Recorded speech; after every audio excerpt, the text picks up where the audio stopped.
भरतपुर नाम के गांव में सिम्बा नामक एक लड़का रहता था। सिम्बा अनपढ़ था। वो गांव में खेतीबाड़ी किया करता था। एक दिन गांव में सिम्बा की शादी होती है। सिम्बा की बीवी 10वीं क्लास पढ़ी हुई थी। सिम्बा की बीवी कोमल भूत प्रेत को नहीं मानती थी। वह पढ़ी लिखी होने के कारण इन सब में विश्वास नहीं करती थी। सिम्बा के माता पिता ने सिम्बा की बीवी को घर आने के बाद घर में कुछ भी मिठाई बनाने के लिए मना किया। कोमल को सिम्बा के माता पिता की ये बात बहुत अजीब लगी। आखिर इस घर में कभी मीठा क्यों नहीं बनता और सिम्बा के माता पिता ने उसे बनाने के लिए मना क्यों किया। कोमल को शादी से पहले रोज सुबह उठकर पूजा करने की आदत थी और वो भगवान जी को मीठे का ही भोग लगाती और सबको वही प्रसाद बांटती। परंतु सिम्बा के माता पिता ने उसे घर में मीठा बनाने व खाने से मना कर दिया था। इस बात से कोमल बहुत परेशान हुई। कोमल अपने पति सिम्बा से बात करते हुए, आज मुझे माँ पिताजी ने घर पर मीठा बनाने व खाने के लिए मना किया। हाँ कोमल, मैं ये बात तुम्हें बताना भूल गया। क्यों, क्या हुआ? अरे हमारे गांव में मीठा बनाना व खाना बिल्कुल मना है। हमारे गांव में अगर किसी के घर पर भी मीठा आ जाता है तो उसी दिन उसके घर में कुछ अनहोनी हो जाती है। अरे ये कैसे हो सकता है कि सारे गांववासी मीठा बनाने और खाने से डरते हैं? हाँ कोमल, हमारे गांव में एक चुड़ैल का साया है। वो चुड़ैल सिर्फ खाने में मीठा ही खाती है और अगर गांव में किसी के भी घर में मीठा बन जाए तो उस चुड़ैल को पता लग जाता है। वो मीठा खाने के बहाने उसके घर में आ जाती है और उसके घर में अनहोनी कर देती है। कोमल ये बात सुनकर बहुत जोर जोर से हंसने लगती है। अच्छी, आपने भी क्या कहानी बनाई है। नहीं कोमल, तुम इस बात को बिल्कुल भी मजाक मत लेना। ये एक सच्ची बात है। और तुम्हें इस बात का बहुत ध्यान रखना है, हमारे घर पर कोई दिक्कत ना हो। हाँ अजी, ऐसा कुछ नहीं होता। ना ही मैं इन सब बातों पर विश्वास करती हूँ। मेरी तो बचपन से आदत रही है। मैं सुबह उठकर भगवान जी की पूजा करती हूँ और उन्हें भोग में कुछ मीठा ही बनाकर खिलाती हूँ। कोमल, तुम्हें पूजा करने के लिए कोई मनाही नहीं है। तुम प्रसाद में कुछ भी बनाकर भगवान जी को भोग लगा देना, परंतु घर पर मीठा नहीं बनना चाहिए, ना ही आना चाहिए। हाँ ठीक है। कोमल सिम्बा को ठीक है तो बोल देती है, परंतु वो अगले ही दिन उठकर चुपके से थोड़ा सा हलवा बना लेती है।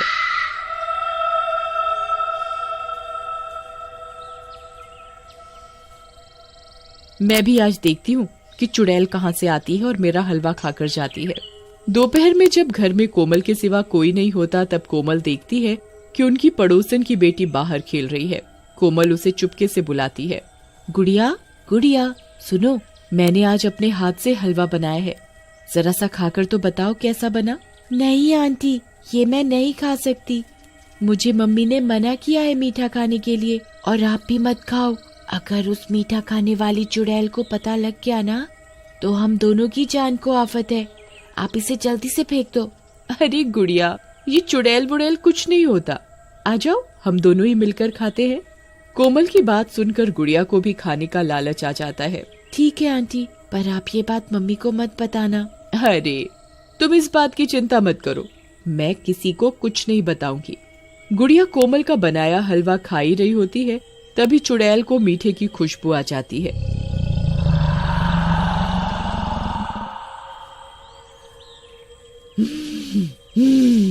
आज लगता है गांव में किसी ने कुछ मीठा बनाया है। आज तो मेरी दावत है।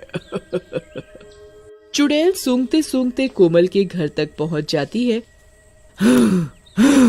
आज तो इस गुड़िया के ही शरीर में घुसना पड़ेगा। ये इतने समय में इस गांव में रह रही है, इसे अभी भी मेरा डर नहीं हुआ।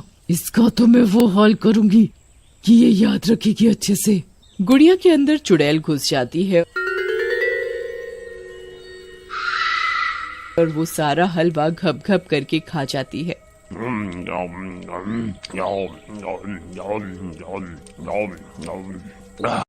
हलवा खाकर गुड़िया अपने घर चली जाती है।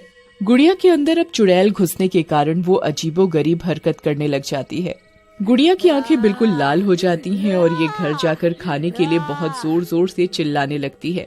ए बुढ़िया, खाना ला मेरे लिए। गुड़िया, तुम्हें क्या हुआ? तुम इतनी बदतमीजी से बात कैसे कर रही हो? ए बुढ़िया, मुझसे ज्यादा सवाल जवाब मत कर, जितना बोला है उतना कर तू। पूनम समझ जाती है कि गुड़िया के अंदर चुड़ैल का साया है और उसने कहीं से मीठा खा लिया है।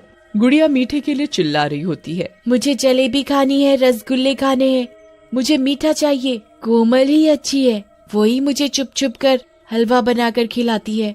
पूनम समझ जाती है कि उसे मीठा सिम्बा की नई नवेली दुल्हन कोमल ने खिलाया है।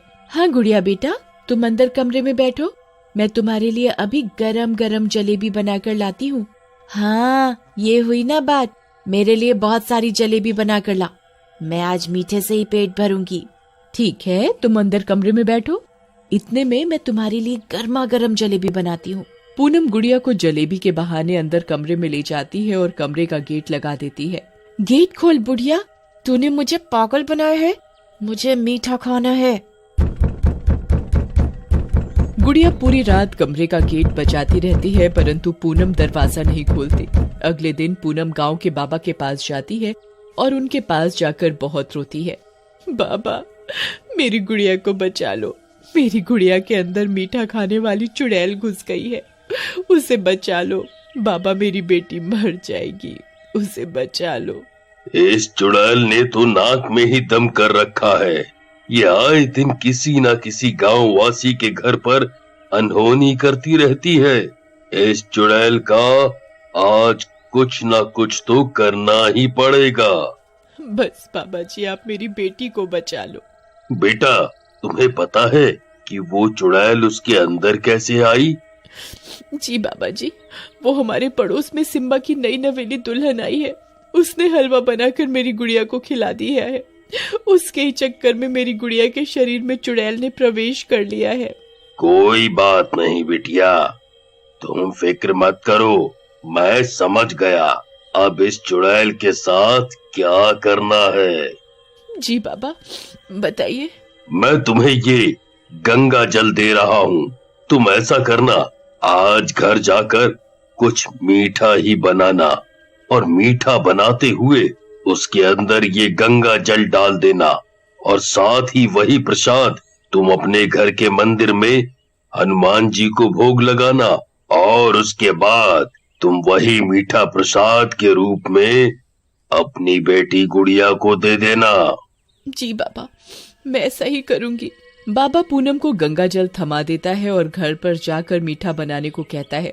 पूनम घर जाती है और बहुत सारी जलेबी बनाती है। गुड़िया, ये लो बेटा, मैंने तुम्हारे लिए जलेबी बना दी, तुम्हें यही खानी थी ना? ए पागल बुढ़िया औरत, तुझे पता है ना मैं कल से भूखी हूँ, तूने मुझे कमरे में बंद क्यों कर दिया? तुझे तो मैं अच्छे से बताऊंगी, रुक जा, मैं पहले जलेबी खा लूं, फिर देखती हूँ तुझे। चुड़ैल घप घप करके सारी जलेबी खाने लगती है।